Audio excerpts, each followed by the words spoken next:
Delighted to introduce our headline speaker for today, Jeremy-Harbour, head of the Harbour Club with over 1,000 active members and acquisition entrepreneurs, previously invited to speak on business and enterprise at the British Houses of Parliament, has investments in over 12 countries, has been part of 300 lifetime deals, and someone who has been instrumental in my own journey, having met in Spain back in 2017. Honoured to call you a friend and a mentor. Jeremy-Harbour, welcome to the summit. Hi, Ross. Thank you so much. So, yeah, I'm actually doing this from Cannes in France. We're away. I normally live between Singapore and Dubai, but I'm away with the family at the moment, just traveling around Europe. It's a little bit toasty in Dubai at the moment, so we normally escape for July and August to get away from the hottest bit. So yeah, I'm just sitting in Cannes. So yeah, I'll do this interview and then off to the beach club. So yeah, if I cut it really short, that'll be my wife banging on the to go out. So and the kids probably.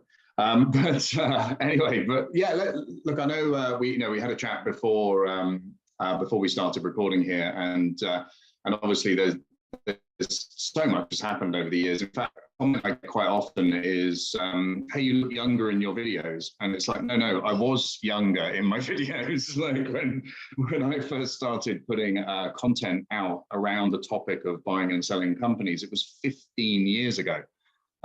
So you've got all these much younger looking pictures of me or videos of me knocking around on the internet. But what's interesting is obviously trends have come and gone in the industry, but actually my positioning on buying and selling companies has actually been very consistent for that whole 15-year period. And in fact, I've been buying and selling companies now for over 25 years personally. And my journey was really a sort of adventure in entrepreneurial kind of activity, because I was a kind of a traditional startup entrepreneur. I would start businesses, I would work my nuts off, I would try and grow them, varying degrees of success and failure.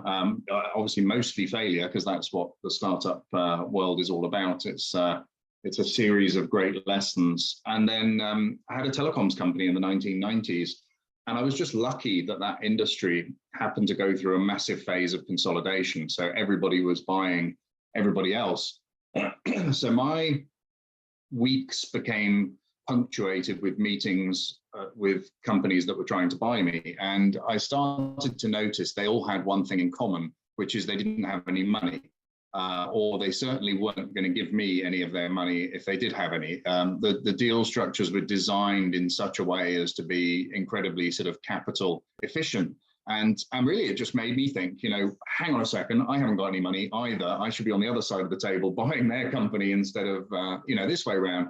And so I literally just started going out and looking for businesses that I could potentially acquire. And I went down all the usual kind of mistake rabbit holes, I guess, like reaching out to brokers. And, actually, there wasn't really the internet then to go and search for businesses. So it was the kind of newspaper brokers back then. So, the ones that would advertise in the Sunday Times with 50 different industries in one advert, stuff for sale. So I went down lots of rabbit holes that wasted quite a bit of time and the rest of it. But long story short, found a company. It had some motivations, and I think this is important because I think people often talk about motivated as being distressed, but actually they're very different, because you can have a distressed business, or you can have a distressed seller, and they're two very, very different things. Or you can have a motivated seller, and the business can actually be okay. And this first business that I bought, it was tiny, but it was profitable. It was 13 years old. It had done okay. There wasn't loads of debt or creditors or anything like that. Actually, his motivations were building about to be demolished and turned into apartments. So he had to move. He had another business that if he could invest more time in that other business, it would be much more successful. And so he wanted to allocate his time to that rather than to the one that he was kind of stuck in at the moment. And he had real supplier frustrations. So his key supplier kept changing the terms of business with him, and that kept losing him clients and creating frustration. And those three things combined created a little bit of a perfect storm that made him want to get out of the business. So he was a motivated seller. So I was able to structure a deal to get that deal done. Funnily enough, had I had some money, I would have given it to him. So my choice at that time was, do I pay my credit card bill or my staff? I didn't have an option to go, here, have some money, you know. And actually, he only wanted 15 grand for this business. And I literally, you know, we'd grown the company to 1.5 million in revenue at this point, but we'd done it by, you know, robbing Peter, not always paying Paul, you know, scratching, clawing. I'd literally started it with about 50 quid of which is 50 pounds for any of our American audience, 50 pounds of startup capital, you know, and I think I spent the 50 pounds on like business cards, and it wasn't until I got my first sale I went and bought a computer, you know, so it was really hand to mouth. And so there was no way I could give him cash. And what was interesting is that this deal had a deadline, and the deadline was the building being demolished. And so as we got closer to the deadline, he got more and more desperate to get a deal done. But of course, the way he was positioning it to me is that he's got 50 people that are just about to write him a check, and that, you know, I've got loads of people that'll buy this off me, but I like you and I want to give you the chance to, you know, to buy this business. And you know, unbelievably, I actually bought that bullshit. I actually thought, I need to do this. This is, you know, I got deal heat, which I think is something that, you know, lots of people can probably get their head around, because you end up, you know, if you're not careful, you end up doing a bad deal. Luckily, I couldn't do a bad deal because I didn't have the money. So, you know, when I'm asked the question, how do you buy a business with no money? My facetious answer is usually it's best to start with no money, because then, you know, you have to find an alternative way to get the job done.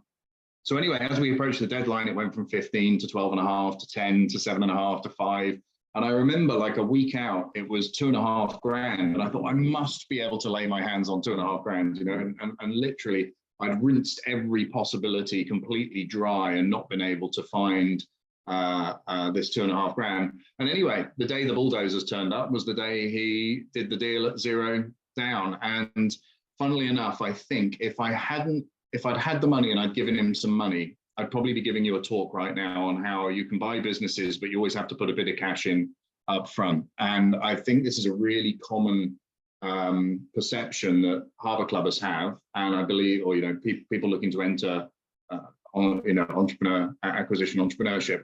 And I think it's a perception they will always have. And it's a perception they often come back with after a while. So they'll come and do the Harbour Club, they'll go out and look for a bunch of businesses, and they'll reach out to me and say, hey, I found a deal, but it's not quite a Harbour Club deal. It needs a bit of cash up front.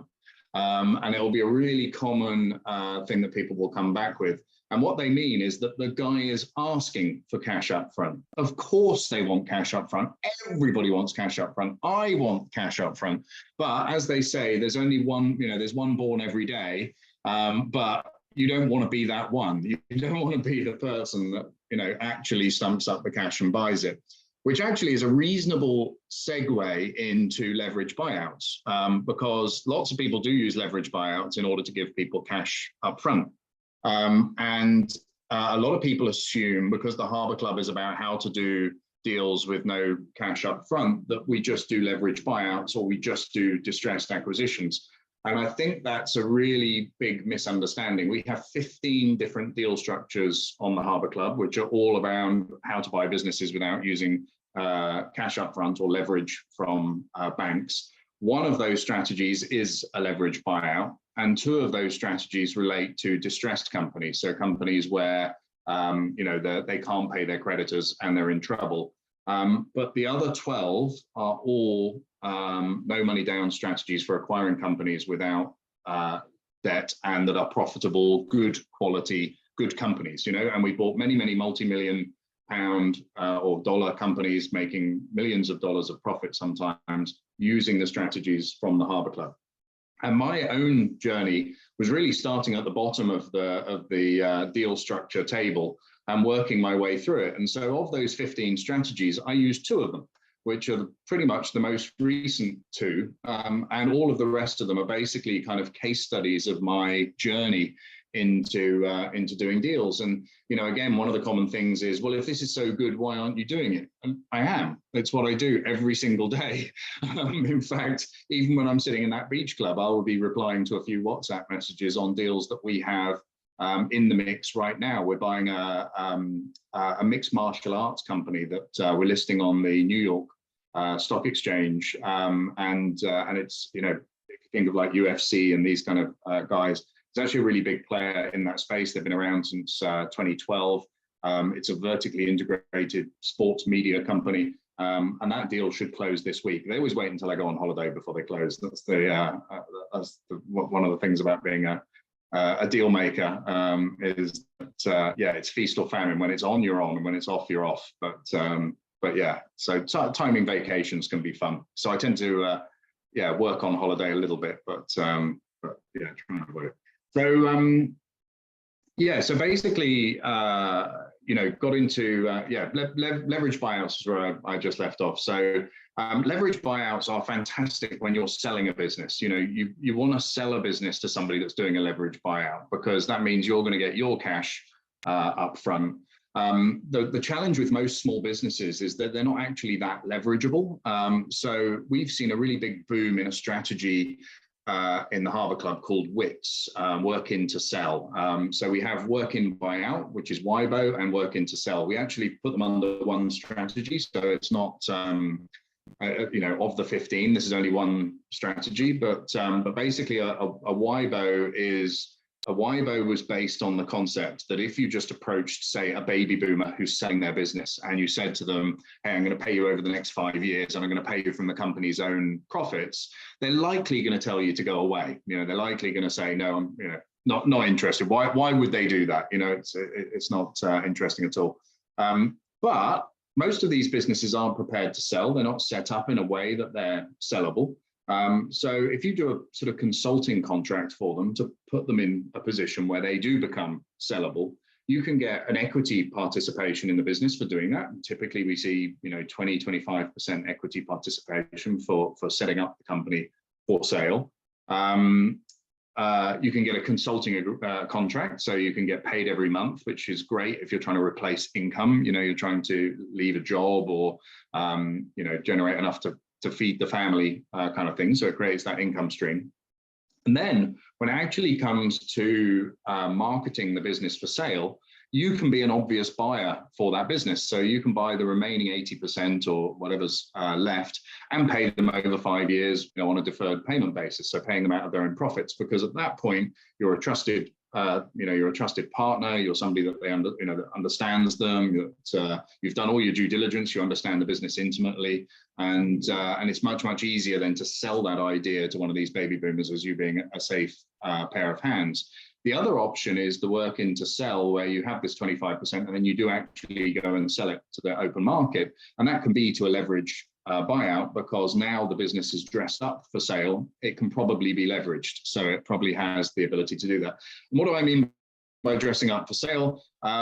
Brokers, by the way, are terrible at doing this. So brokers tend to list companies, and then when you actually ask any questions, they don't have the information. They've also manipulated the accounts terribly, so that, you know, just a simple comparison between their tax return and the accounts that the broker is giving you is like 2 completely different stories. In fact, somebody posted in the Harbour Club app recently, a broker was selling a business that was supposed to be making 600,000 a year in profit. And they simply went to the company's house register in the UK, which is a sort of transparent place you can go and find company details, and it was doing 60 grand a year of profit. So they 10 times the profit, and then they were trying to get 5 or 6 times earnings for the sale of that business. So you end up with, you know, just this insane overvaluation. But what really does help a business is to optimize the accounts. Now, this is different. What brokers will do is they will just delete every line in the accounts that they wish they hadn't spent, so, oh, well, you won't need a CEO and you won't need this, and this marketing campaign didn't work, and they'll strip all of that stuff out. Well, that's accounting fraud. That's just, that's just lying. That's stuff that did happen. And if it doesn't have to happen in the future, that should be your upside as the buyer of the business. Now, optimizing accounts is very different. So this is where you would go through the balance sheet and you would remove any capital expenditure or R&D from the P&L and put it into the balance sheet. It's called capitalization of assets. So this effectively increases the profit and increases the assets on the balance sheet. There's also R&D tax credits and things like that you can claim when you go through that process. The next thing to look at is income and cost recognition. What is the accounting treatment that the company uses to recognize income, and what's the accounting treatment it uses to recognize expenses? Because this can have a huge impact on your accounts. I remember in my telecoms company, I had a financial director, and at the end of our first year, he said, okay, would you like to make a 200 grand loss, a 200 grand profit, or break even? And I just remember thinking, well, hang on a second, you have sales, costs, profit. Like, surely it's maths, no? No. So in the international financial reporting standards, you have accrual accounting, and you choose when you recognize what model of recognition for income you use, what model of recognition for costs that you use. I could talk about that area for hours, but I won't bore everyone with kind of accounting stuff. But it can have a really big impact, because a small business accountant won't ask the business owner how to recognize income and how to recognize costs. They will just do it automatically in the most tax efficient manner. And the most tax efficient manner happens to be the one that shows the least amount of profit. And so you'll often find these companies have been suppressing their profits without their knowledge, because the accountant's just been doing right by them when it comes to taxation. So optimizing that is another thing. Optimizing the way the company employs people is another big area. There's huge amounts of employers' national insurance that gets paid in the UK. It's about 13.5% on all your employees. It is possible to avoid that in certain ways and make that more efficient. You can make your VAT more efficient. So there's lots of things you can do that will parachute cash into the business and also improve the profits and how it's presented. And then the other one is having what's called a virtual data room, which sounds very glamorous, but it's really the due diligence questionnaire in a Dropbox or a Google Docs kind of format, so that it's easy for people to browse through and to go through. And having all of that information together in one place, I always describe as like having the clean, shiny toilet in a restaurant. So the old adage that if you go into a restaurant, you go to the loo, if the toilet's clean, the kitchen's probably clean, and if the toilet's dirty, then probably it's a lackadaisical approach to cleanliness throughout the establishment. So yeah, basically having all of that shit together is the how you do anything, is how you do everything kind of window dressing that a buyer wants to see. So for example, when the buyer inquires about the business and after signing an NDA, they get access to all of that data, they'll think, wow, this guy's really organized, they really know what they're doing. What tends to happen when you approach a business through a broker is they send you some accounts which are total fabrication and a load of bollocks. You ask a few questions and they just don't have the information. They can't provide you anything in a timely manner. I've had it where I've waited 3 weeks for a breakdown of the profit and loss or something like this, which is just ridiculous. If somebody inquires, you should have everything. They should have everything at their fingertips. So doing all of that stuff is like a bit of a consult. I mean, there's loads more, but doing those kind of things are like a consulting project you can do within a business that genuinely does add massive value to the business and makes it more sellable. And importantly, makes it leverageable. The buyer can borrow money to buy it from you.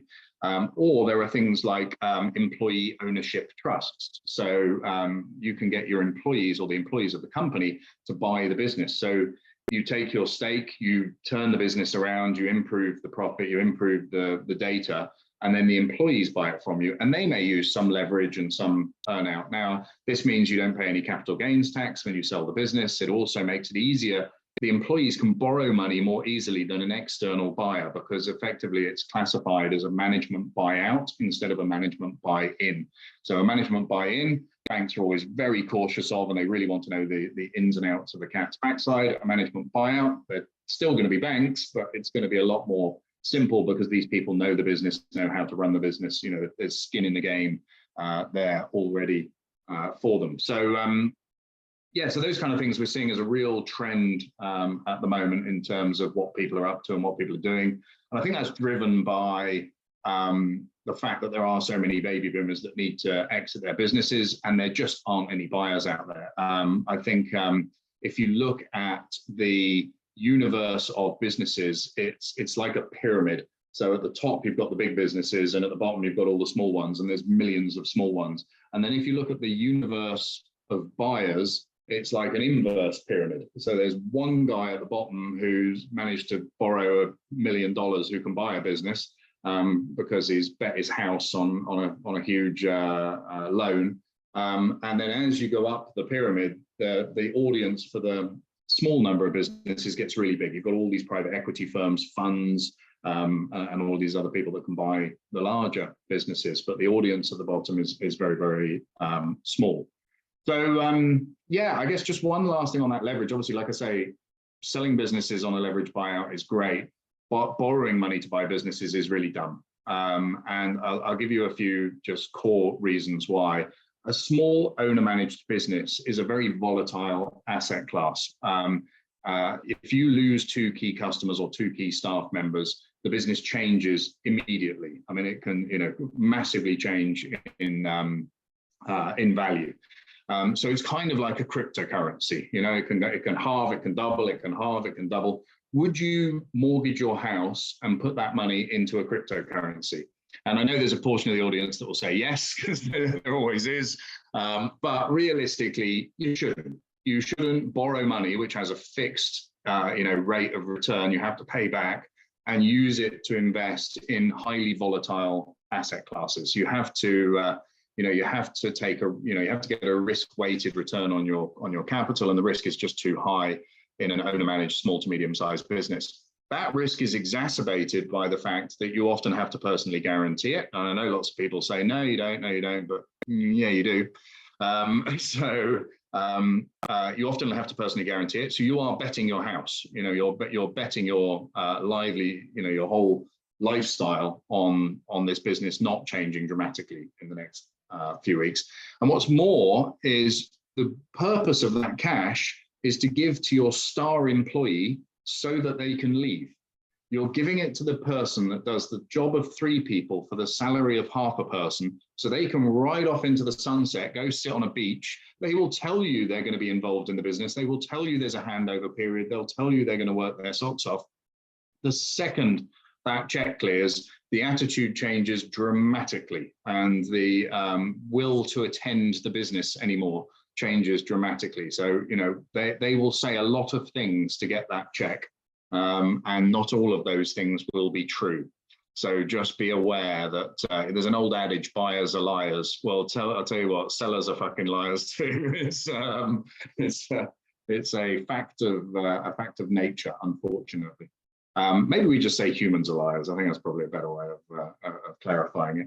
But yeah, now that's just leverage in general. Borrowing money, giving it to your star employees so they can leave. Then you've bet your house and you have a job now, and your job is working for the bank. You've got to work your nuts off to give this money to the bank every month. If you look at most long-term debt, the first couple of years is pretty much all interest. So you're not even eroding the capital. So you've got 2 years of your life you have to surrender in pure bank fees. And then you can start to chip away at the money that you've borrowed. So it's pretty toxic. And Charlie Munger, Warren Buffett's business partner, said there's only 3 reasons a man goes bankrupt, and it's liquor, ladies, and leverage. And Warren Buffett added, he only says liquor and ladies because it starts with an L and it makes it sound good. It's really leverage.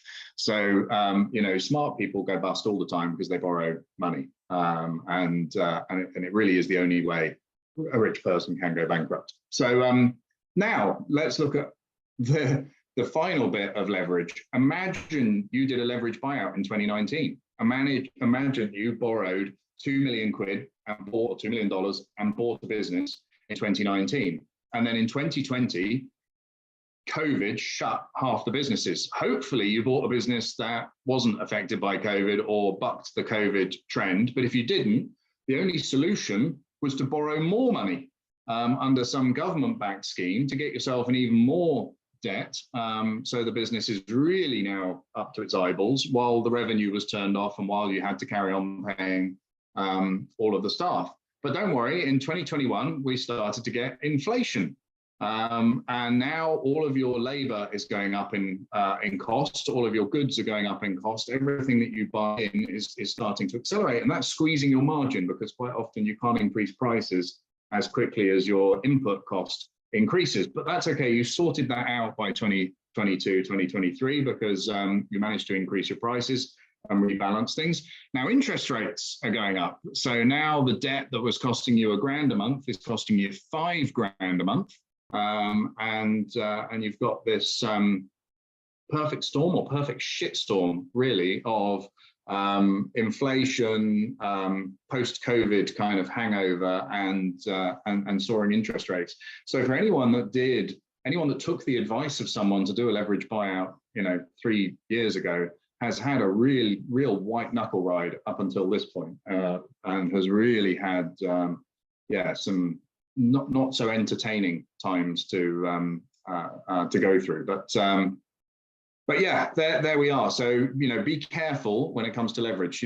By the way, lots of Harbour Clubbers use leverage. It is commonly used, but the key thing is to use it as a small component of a bigger deal, not to see how much you can possibly borrow and throw it all at the previous owner. So I'm not saying it's a never, never, never, but just be careful, because I think there's an idea that's perpetuated out there that, just lever the thing up to the eyeballs, give that money to the owner, and you've got yourself a great business. But really, you've got yourself a job, and that job is actually working for the bank. And yeah, it can be a bit of a disaster. But yeah, there were some areas that I thought might be fun just to discuss in the general environment that's going on out there in the world at the moment. Brilliant. Well, that was absolutely fantastic. And it was interesting what you said. You are doing these things. You're living it every day, being the deal maker. And because obviously I met you back in 2017, I've kind of seen that evolution as well, which has been brilliant and actually really inspirational, because back in 2017, there were certain structures you talked about and deals of a certain size. And every time we meet, that's got bigger and bigger and bigger and bigger. So it's amazing to see you still learn as well. And it kind of helps everybody else. Yeah, it's interesting. So the Harbour Club community came about by accident, but actually I owe so much to it in terms of my own development, because it forces me to innovate in a way. Because there's this almost like a pressure that you've got to come up with something new or some different way of doing things, and people are asking you things all the time and suggesting things all of the time, and it creates this it's like a bigger brain, isn't it? A shared consciousness between all of the Harbour Club members, where everybody's sharing all these different ideas, and it helps you evolve. I think when I used to first do deals, I did them in a vacuum because it was just me. So yeah, when you started the Harbour Club, then you were doing deals by yourself, like doing deals in a vacuum, I think you've said before.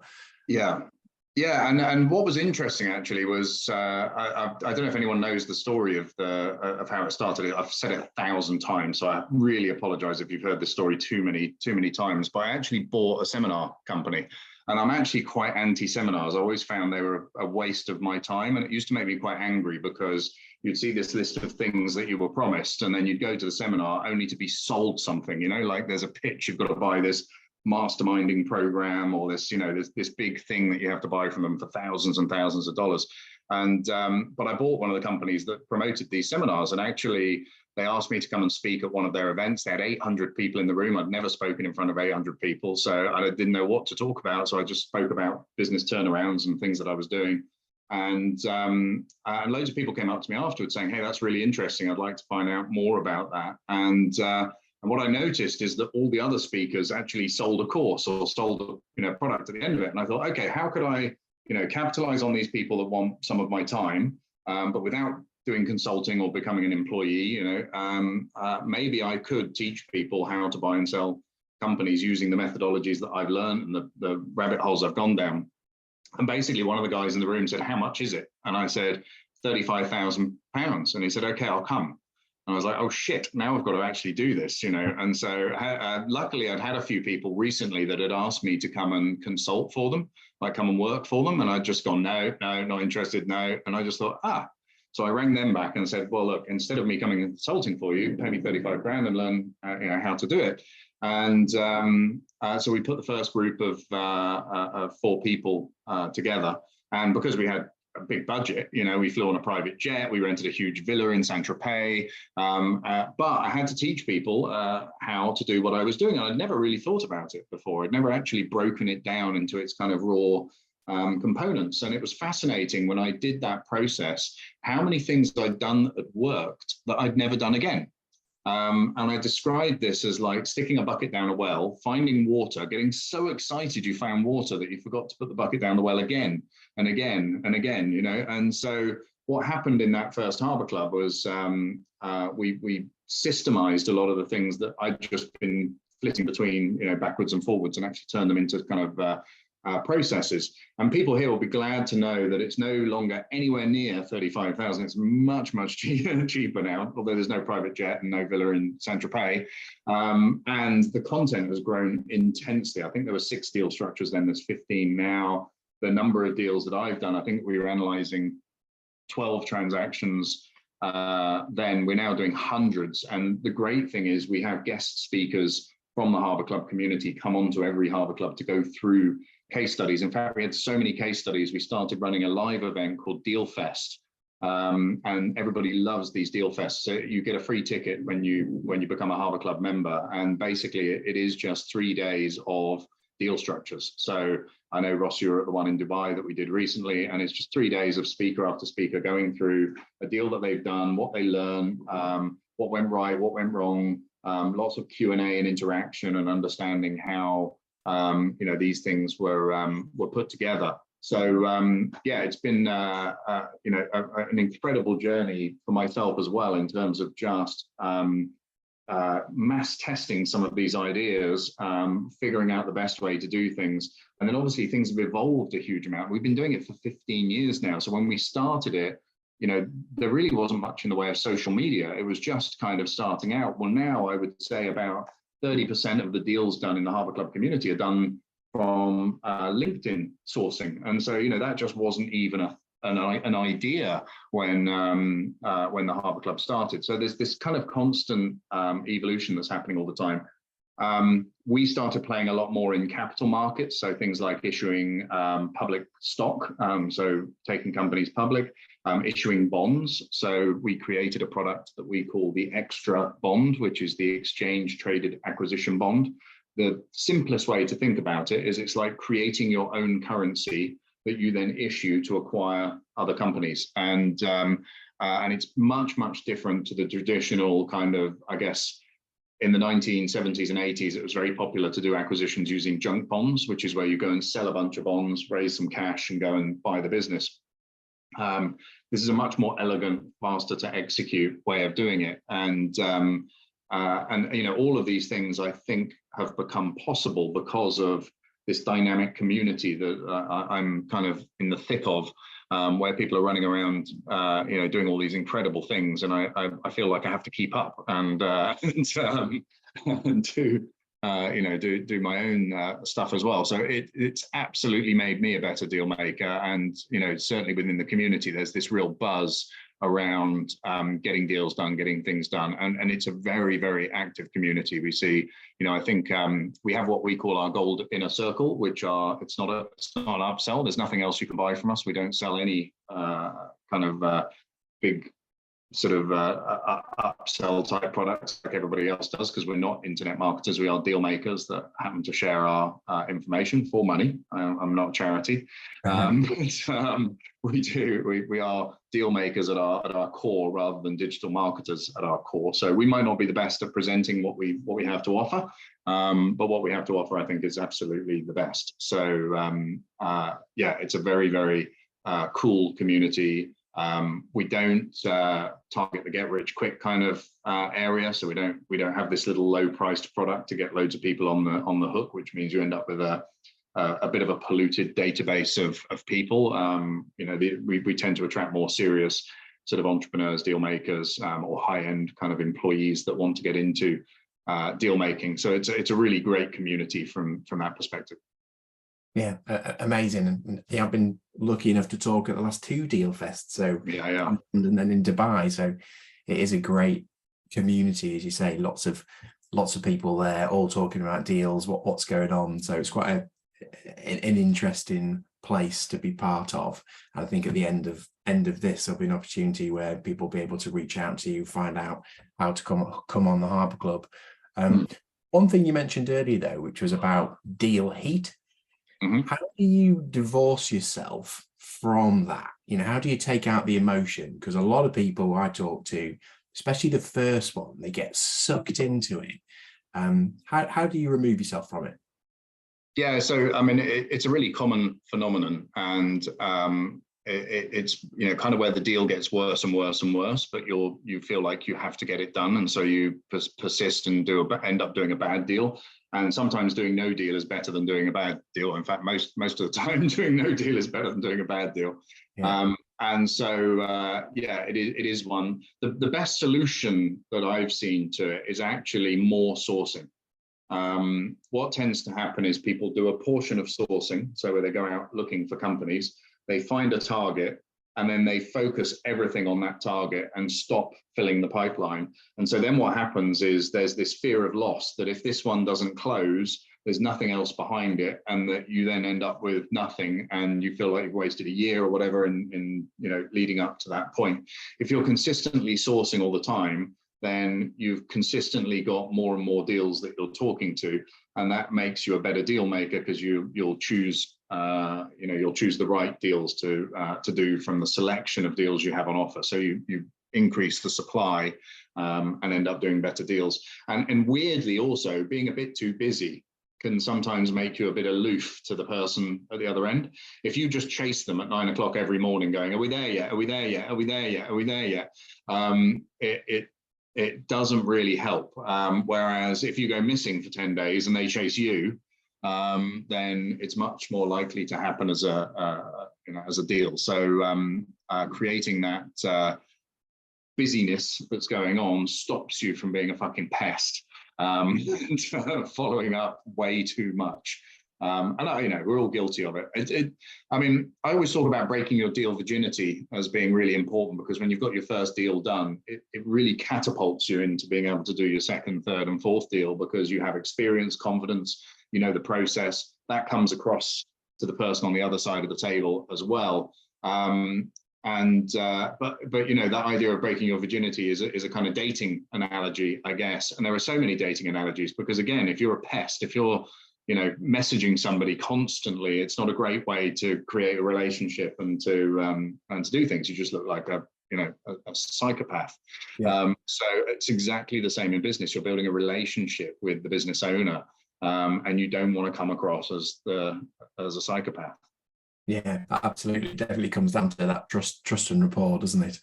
I think we've got about 5 minutes left. So it's a weird place at the moment, the world, isn't it? We've got all sorts of things going on. Wars, Brexit, inflation, CBDCs, you know, everywhere you look, it's potentially quite a scary world. So what would you say to people who are saying, is this the right time to get into small business acquisition, or should I wait? Yeah, it's probably the best time I've seen in my career. You have to remember, the world is always just about to end. I'm 50 years old next year, and you know, I remember, well, from probably the age of about 9 or 10 when I started paying attention to the news. It was a fucking disaster. The world was about to end. Everything was going to finish. You know, life as we know it would cease to exist tomorrow, and that's been pretty stable for the last 40 years. The one thing you can confidently rely on is that everything's about to turn to shit. And invariably, you know, it's never as bad as it's predicted, and the outcome, we generally, what is it? They say it will be all right in the end, and if it's not all right, well, then it's not the end. So it's, and I think that's really good advice. But yeah, look, there's a massive trend, which is that in the US, 10,000 baby boomers a day are retiring in all of the mature economies. So I mainly do deals in Australia, New Zealand, Singapore, the UK, the US, and Canada. We have a lot of harbour clubbers in other places, particularly in mainland Europe, doing lots of deals. I don't personally do deals there. I've done a couple, but not consistently. All of those countries have a demographic cliff, which is that there were a huge baby boom after the Second World War, and that baby boomer tide has been flowing through the economy ever since. It created a boom in car sales in the 1960s and 70s. It created package holidays in the 1970s. It's now creating cruise ships and nursing homes. And so this tidal wave has been running through, this demographic wave has been riding through. What's fascinating is that 40% of small businesses belong to baby boomers. And the second generation, for the first time in history, is smaller than the previous one. So we've always had a bigger and bigger and bigger and bigger generation.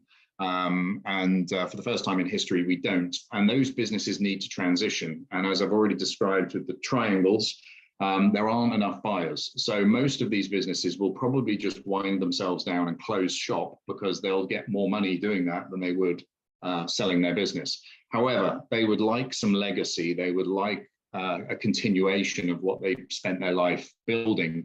So if you can provide that continuation, if you can provide that legacy, there's a wonderful opportunity for you to help them and to at the same time help yourself and to transition these businesses to the next generation. There's also fantastic roll-up opportunities. So the ability to put many of these businesses together under one umbrella. As I already described, if you move up the pyramid in terms of size, then the audience of buyers becomes bigger.